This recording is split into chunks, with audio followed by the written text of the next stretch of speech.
massive offensive capability that the political leadership of Bush and Blair and Howard at the time believed. And so in 2004, Howard commissioned Flood, who was a former ONA Director General and senior public servant, was at one time our Commissioner and High Commissioner of the United Kingdom, to do a review of the intelligence that was provided for these assessments of weapons of mass destruction in Iraq, and also to look at regional terrorism and a few other things as well. But the main thing was the WMD issue. So the 23 recommendations that Flood came to was that there wasn't any politicization of the assessments on Iraq, but they were clearly wrong, and that that sort of underscored for him that analytical training was something that needed to be looked at, particularly strategic intelligence, and that there were things that needed to be done, but not at a major structural level, meaning that we needed to get rid of one agency or recreate another in its place, like we saw after 9/11 in the United States, where we had the creation of the Director of National Intelligence in 2004 and the Department of Homeland Security 2002-2003. So it was really basically Flood saying all the structural suggestions that Hope suggested back in the 70s still stay. The community is fit for purpose. We don't need any major structural change. However, every 5 to 7 years we should have another review, and that's what's happened in Australia, and that's actually been a really good thing, because it's kind of like taking the car in and putting it up on the blocks and seeing, periodically what needs fixing before something completely breaks down, and then you're kind of in a much more dangerous situation potentially. So after Rudd, you kind of had after Flood, in the Rudd-Gillard-Rudd years, you had this sort of sense that when Rudd was going to be coming into office in 2007-2008, he was heralding major changes to the intelligence community and the national security community. He heralded some of that in his pre-election statements, that possibly we're going to have a Homeland Security kind of agency, and even maybe a Director of National Intelligence kind of agency. When he got into government, he commissioned Rick Smith, who was a former ambassador to China, Australia, senior diplomat, to do a review of national security intelligence arrangements in the country. And Smith recommended we didn't need a Home Affairs or Homeland Security Department like the United States. That coordination was largely pretty good in Australia, in the Australian intelligence community. But he did suggest stronger coordination, particularly in the Department of Prime Minister and Cabinet, and those sorts of things Rudd did, and agreed that we didn't need these super departments, and I think that was a good call at the time. And while these sort of contemplations were going on in the Rudd-Gillard years, and then moving into sort of the conservative years of Abbott, Turnbull and Morrison, there was plenty going on behind the scenes as well in the sort of legislative space, and increasingly so actually really from Howard, less so for Rudd and Gillard, but certainly Howard, certainly Abbott, Turnbull, and not so much Morrison at the moment, but a large number of increased legislation created in the counter-terrorism space, which provided the intelligence community a much more rapid and proactive approach to collecting intelligence and operational activity than they'd had in the past, which brought with it its own operational challenges that some members of the community didn't understand this new legislation as well as they should have, because it was kind of being enacted very quickly. And if we thought about it a bit more, maybe we would have slowed down and worked out how to properly use it. There was issues with transparency and accountability and legitimacy issues, but we'll come back to those in Module 3. But I just wanted to flag that although I've been talking a lot about organisational structure and how the community has changed, there was a lot going on in the legislative space as well. So that brings us to sort of 2017, I guess, with the Independent Intelligence Review. And this was the third independent review that's been done. And this was done by, as I said before, Lestrange and Merchant, who, and I actually provided some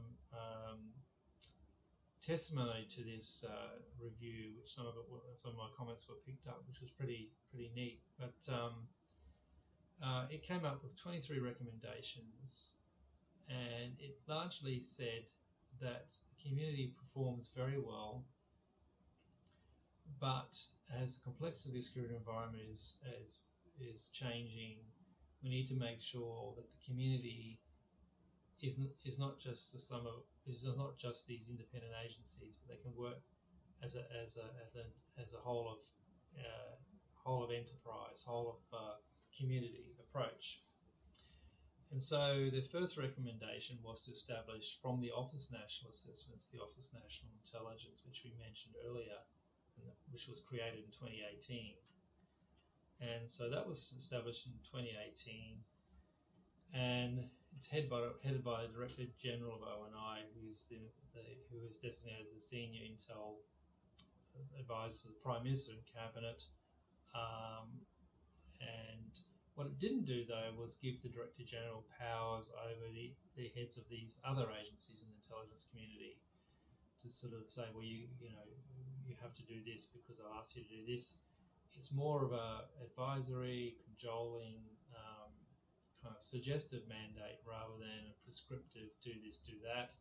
So in many ways, it's kind of like what's happened in the United States in 2004. The Director of National Intelligence has this similar role of coordination, trying to promote a whole of community culture, trying to get agencies to work more effectively together, to save resources, and to be building better capabilities that are fit for the future threats that are coming.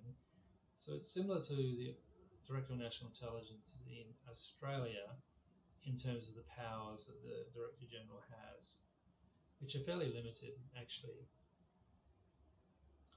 But importantly, as I said before, ONI has two key arms to it. One is an assessment arm, which it had under the ONA, and the other is the enterprise level management of the national intelligence community. So this is to try and better understand priorities, evaluate performance, look at workforce issues across the community, look at capability gaps in planning, and data sharing and better collaboration.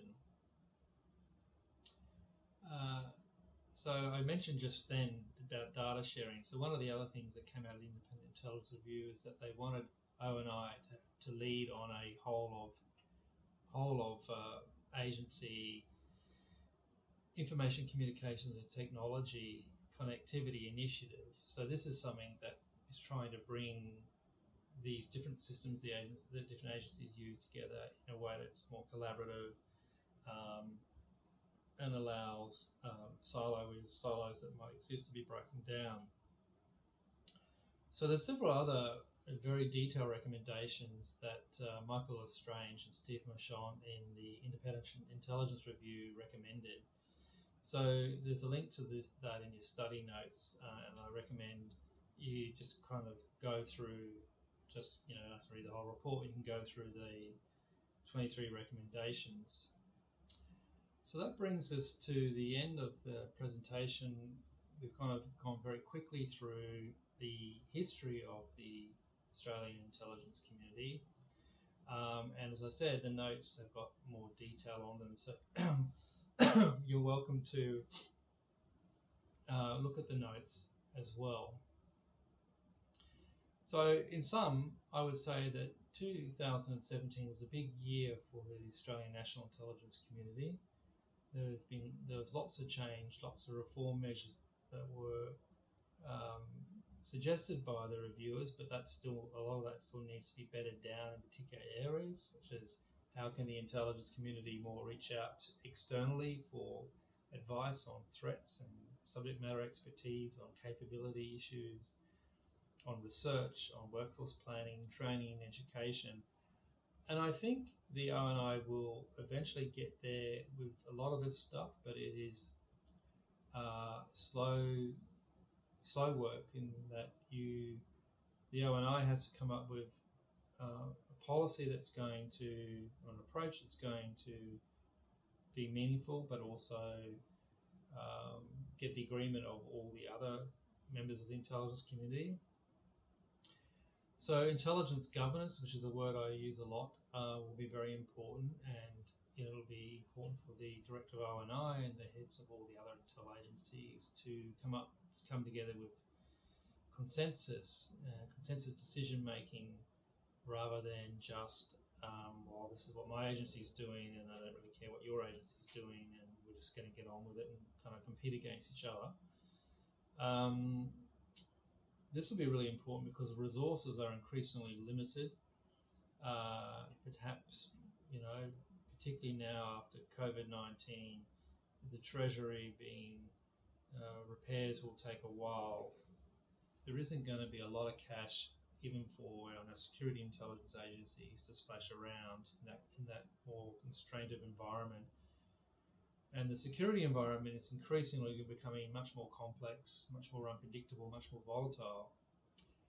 So you can't afford to have expertise in one agency that no one else can draw on or no one else knows about, or people trying to develop the same kind of expertise, which costs lots of money in two different agencies, where it might be better to put it in one and then the other agency does something else that coordinates the enterprise. So integration, coordination, collaboration rather than duplicated efforts is going to be very important. And I suppose ONI's intelligence enterprise role will be a bit like herding cats sometimes, trying to get people to move in the right direction, but also knowing when to back off and let agencies get on with their own mandates, where they also have their own legislation they answer to, their own expertise, which they need to be unencumbered to carry out. So I would say it's going to be an exciting time to watch the intelligence community in Australia over the next 5 years, to work in it, no doubt. Lots of challenges, good and bad. But for those that are studying this subject who want to be in the intelligence community, it's also a good time to be thinking about what kind of skills you might bring to the community. So with that, I'll close, and thanks for listening.